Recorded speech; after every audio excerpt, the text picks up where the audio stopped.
Chapter 4 of Foundation Stones to Happiness and Success by James Allen. Chapter 4 True Speech. Truth is known by practice only. Without sincerity there can be no knowledge of truth, and true speech is the beginning of all sincerity. Truth in all its native beauty and original simplicity consists in abandoning and not doing all those things which are untrue, and embracing and doing all those things which are true. True speech is therefore one of the elementary beginnings in the life of truth.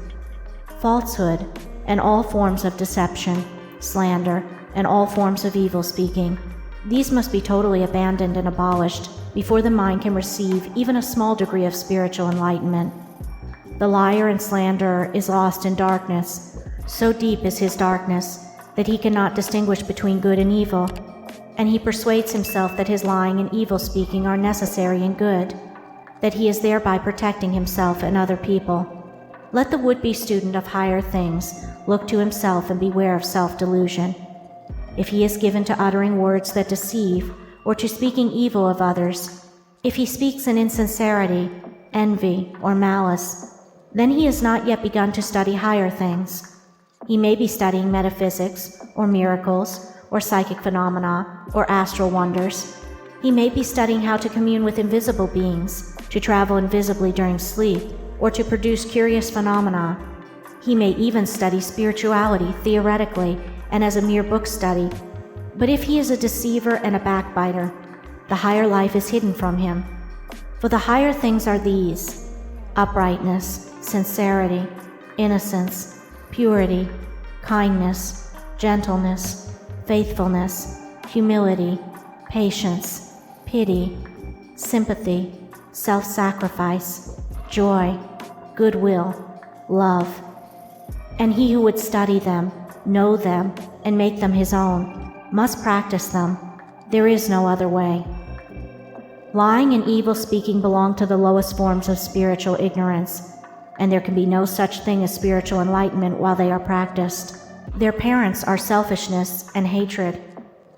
Slander is akin to lying, but it is even more subtle, as it is frequently associated with indignation, and by assuming more successfully the appearance of truth, it ensnares many who would not tell a deliberate falsehood. For there are two sides to slander. There is the making of repeating of it, and there is the listening to it and acting upon it. The slanderer would be powerless without a listener.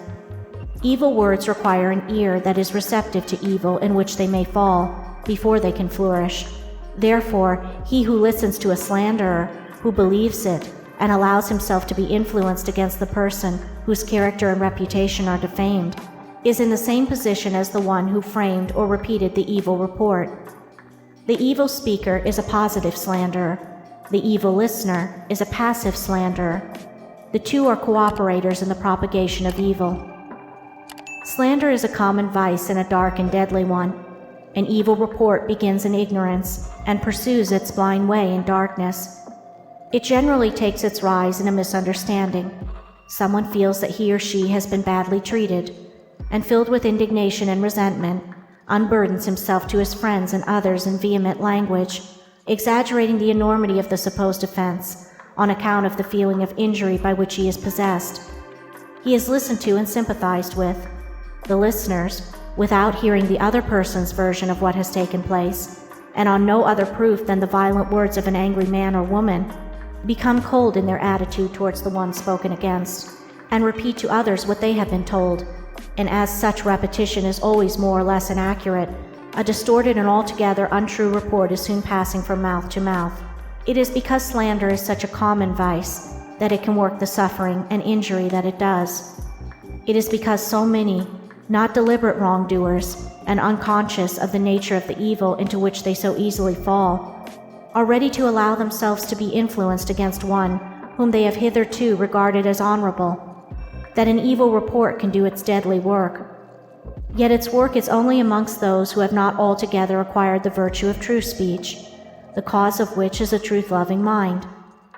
When one who has not entirely freed himself from repeating or believing an evil report about another hears of an evil report about himself, his mind becomes aflame in burning resentment, his sleep is broken, and his peace of mind is destroyed.